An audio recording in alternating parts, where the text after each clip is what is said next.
The Dental Download podcast is your source for insight into dental school, conversations with dentists, specialists, and leaders in the industry. With new episodes every Monday morning, I'm your host, Haley Schultz. Let's get into this week's episode.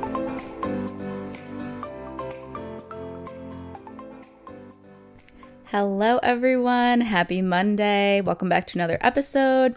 As you might be listening to this, I might be finishing my last day, day 2 of my INBDE.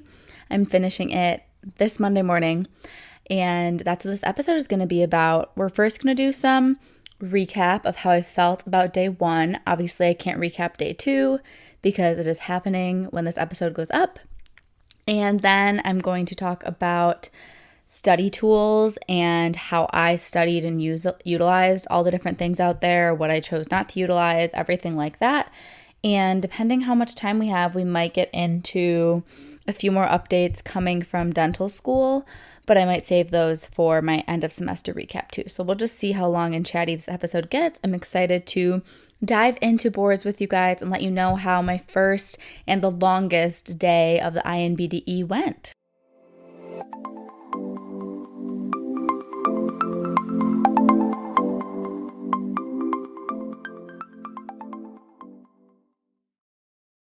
Want to make a podcast? Spotify's got a platform that lets you make one super easily and then distribute it everywhere and even earn money, all in one place for free. It's called Spotify for Podcasters. Here's how it works. Spotify for Podcasters lets you record and edit podcasts right away from your phone or computer, so no matter what your setup is like, you can start creating today. Then you can distribute your podcast to Spotify, but also everywhere else podcasts are heard. Video podcasts are also available, and you can earn money in a variety of ways, including ads and podcast subscriptions. Did I mention it is totally free, no catch? I've been using Spotify for Podcasters since the very beginning of my show, and now we're nearing our 200th episode, so I can definitely say it's an easy platform, and I've really loved using it. So be sure to download the Spotify for Podcasters app or go to www.spotify.com/podcasters to get started. Okay, the tea, the juicy info, what you want to know. How did it go? Do I think I failed? Do I think I passed? Was it hard? Was it easy? Let's say somewhere in between. I think it was about what it should have been. It felt fair, and I would like to think that I will pass. Obviously, it was the first 370 questions, and then I go back on Monday for 130, I believe, because I think it's 500 total. So there were 3 sets of 100. Basically, you got there, you had a 15-minute tutorial. You could skip through it and not take that whole time if you wanted to. I showed up early for my 9 a.m. appointment. I walked in the building at 8, and they let me start and get screened and do all the technical details that Prometric does with fingerprinting, patting you down, all of that. So I probably started my test around 8:15, 8:30. And I finished the whole day at like 12:30. So I went through everything pretty quick. But it's a 15-minute tutorial, and then you jump into the first section of 100 questions. You can go back and forth as you want through all 100. Just like your DAT, you can flag the questions, go back and review them. I didn't plan to review the ones I flagged because when I got to a question, I either knew the answer or I didn't, kind of thing. And if I was something where I thought I could figure it out, I would just sit there till I had my best answer as the one I selected, but I was still flagging them if I felt not too confident in my answer. And then after that 100 questions, you had a 15-minute break. All these breaks are optional, so you can use the whole time, part of the time, or none of the time. I used that first break for a little snack and to use the restroom. Then I went back in for my next 100. And then after that, you had a 30-minute break that I chose not to use any of it. So I didn't even get up from my chair. I just went on to the last set of 100, so the final 100, and then you had another 15-minute break and started your last 70 questions, which are case-based. And then I did use the break before the case-based one, again, just to run to the restroom, have another snack, get a sip of water, and cruise through my last bit there. But that's how I managed to finish really early. I wasn't trying to rush through it by any means, but I'm generally a pretty fast like reader and test taker, so I didn't expect to use the full time at all. Every single section you have an hour and 45 minutes for 100 questions, and even for the 70 case-based, because there's more to read with the case-based. You have a whole patient box, you have radiographs or clinical exam findings or clinical photos to review. But I didn't necessarily look at all the info for every patient case in complete detail. I did for most of them, but some of them were asking you questions that you didn't need to read the case for. It was just asking you something that's a factual answer, not asking you something about the patient and interpreting information. But most of those 70, you did have to really look through the case and interpret information and problem solve.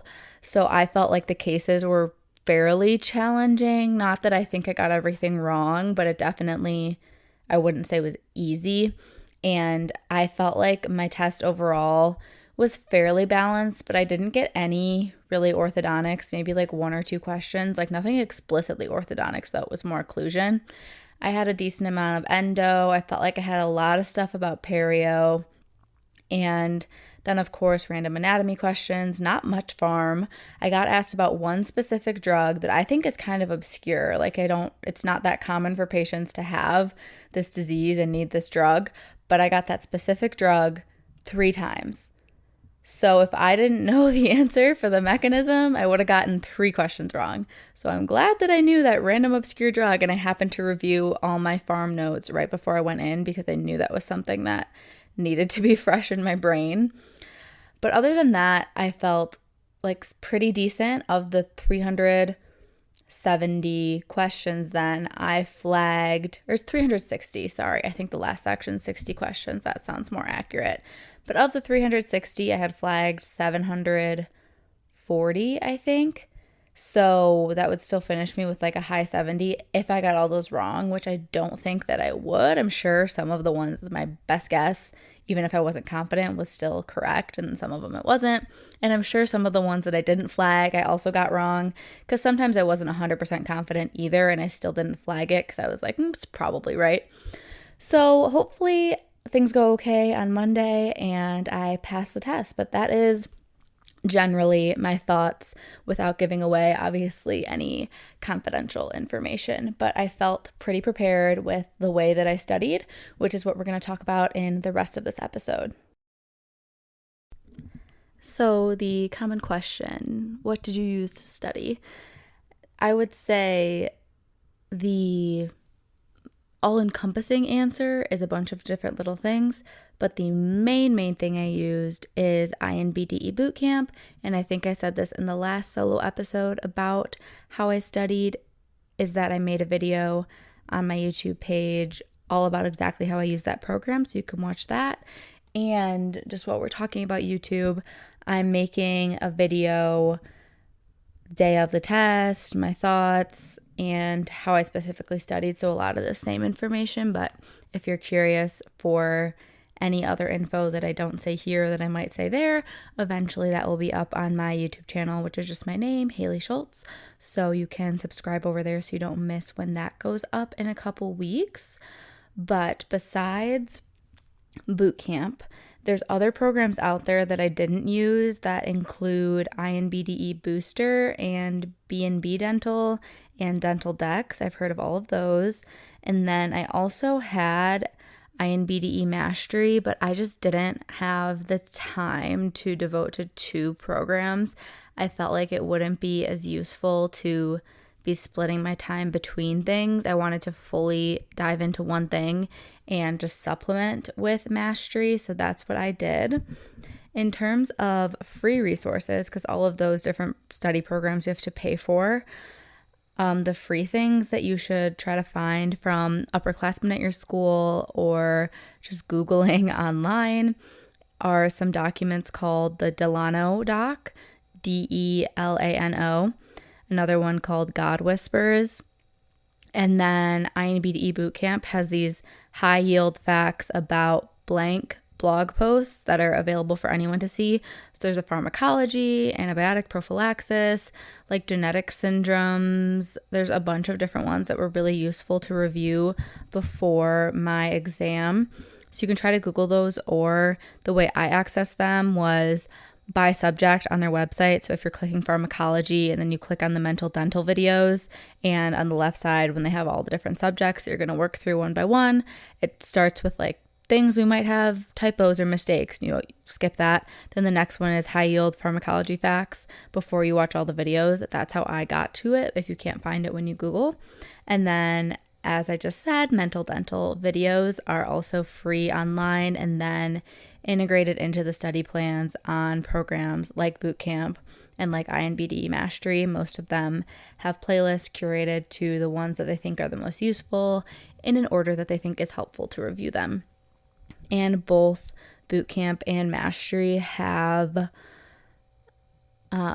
practice questions and study schedule, as well as the videos linked, and they have online, you can study like on your computer, but they also have an app. So I will put my code link to get 30% off of Dental Mastery if you want to use that for studying. Especially if I would have known about that earlier, I would have started using it throughout early D3 to start getting my mind thinking about these questions, because it's a lot more affordable than bootcamp. So if you're a little bit earlier in dental school than I am, that's something to consider, and it's a lot more affordable, especially if you use my discount code. And then we're also going to discuss the different things that were the ways that I used those items to study.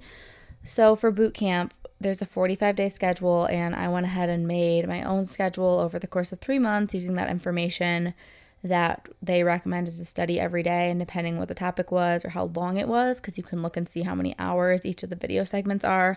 Some are only 1 hour total, some are 4, 5, 6 hours, plus maybe 40 practice questions, and others have 200. So you want to kind of look at how lengthy things are to give yourself enough time. I really didn't have more than a couple hours a day to study during the week, if that, just because I still was really busy with classes and clinic and extracurriculars, podcasts, YouTube, all the things. But on the weekends, I could usually make up for it. However, if I had a family event, a dental school event, traveling, I knew ahead of time and I blocked those days off and didn't plan any studying. So again, that's why mine stretched out to be about 3 full months. I studied right before I got back from winter break, so very, very late December, early January, until March 25th, 27th, when my test is. And again, supplementing with Dental Mastery, just reviewing some of their practice questions when I had time. And then once I was about 2 weeks out from my test, I wanted to be done with my reviewing of the videos and all those sections. That way I could just be going over content I was bad at, like genetics and pharmacology and medical emergencies sometimes, like all those sorts of things that I didn't feel like my dental school taught us that well, or I just had forgotten at this point. So I was using the last 2 weeks to review the things that I had marked in bootcamp. You can mark like green, yellow, red for mastered learning, or I don't know what red is. Learning, I think. Maybe the other, yellow's reviewing. Yeah, so mastered, reviewing, or learning. So I tried to get through all of my red cards, but there's like over 3,000 practice questions on bootcamp. So I don't personally think it's realistic to go through every single question multiple times. I never once reviewed my green mastered ones. I actually didn't review any of my reviewing yellow ones either. And I didn't even get through every single red learning card. I think I had about 700 flagged once I had gone through all the sections and all the mock exams. And I got it down to around like 60.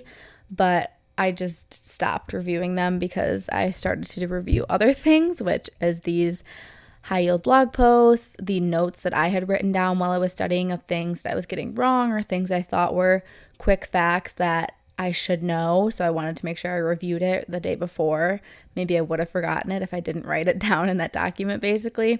So I did some handwritten notes, but I made sure to put everything in just a note on my phone, laptop, so I could look at it quickly before I went in to take my exam. And then within those 2 weeks, I started to look over the Delano doc and God Whispers, which are some more practice questions. And I found that God Whispers was not like, I think a lot of their answers on there were wrong because these are from other students. So I stopped reviewing that one because I just thought it was teaching me wrong things. Maybe I'm wrong and their answers were right, but to me, there was a lot of questions. Like every 10, 15 questions, I thought that their answer was wrong, so I didn't want to be studying incorrect information.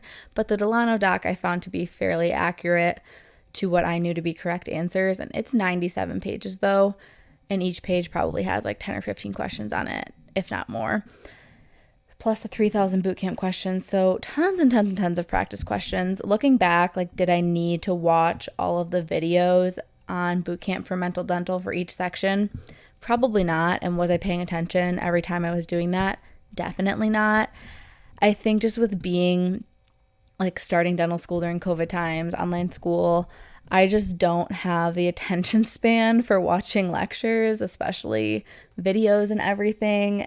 And I'm in such bad habits of put it on 2x speed and kind of watch it, that I probably wasted a lot of time going through the videos, but they were helpful for the subjects that we didn't learn that well in school. And I wish I would have been more focused when I was watching them, or taken it more seriously as a learning opportunity rather than something to get done and check off my list, which is just how I frankly was looking at it. Obviously, hopefully I passed boards. Like I said, I felt pretty good about when I took it still, but reflectively looking back, I don't think I really maximized the mental dental videos, and it kind of just became a waste of time because I wasn't using them correctly and focusing. But I don't think I'd necessarily change anything because it all turned out well, and I think I'm going to pass. But I just would like to encourage you, if you're going to choose to watch videos in a section, to actually put the time and focus into it and not just do it to check it off a list. If it's a subject that you think you know everything, then fine, don't watch it and do the practice questions. If you get them all wrong, okay, maybe you do need to go watch the video. And there's great explanations with all the questions, so I feel like you could learn a lot just from that. And that's how I felt most prepared for the test. There were tons of questions from boot camp or from those other study docs that were straight up on my test. So I was really glad that I spent time going through all the practice questions at least once and sometimes twice. So I think I am going to save my life updates, school updates, clinic updates for the end of D3 winter. I was forgetting what semester it is. End of D3 winter recap episode that will go up after finals and everything are done, because I think it will be more exciting to share news with you guys at that point. But I hope you all found this week's short and sweet episode to be helpful. Let me know what questions you have on Instagram about the INBDE. That way I can be sure to answer them either in an intro to a podcast or just direct you to that YouTube video of taking the boards, how I studied, getting my results. I'm not going to post that one until I know if I passed. So all of that will come probably in April once I get my scores back, because it can take, they say, 3 to 4 weeks, but I've heard most people it's 2.5 weeks. So 2.5 weeks for me would be approximately April 12th. So we'll see if they're up by April 12th. And with all that said, thank you all so much for listening to this week's episode. I will talk to you next Monday when we have a guest, and then we will be going through some more advice episodes and life update episodes for our solo topics going into a new month in April.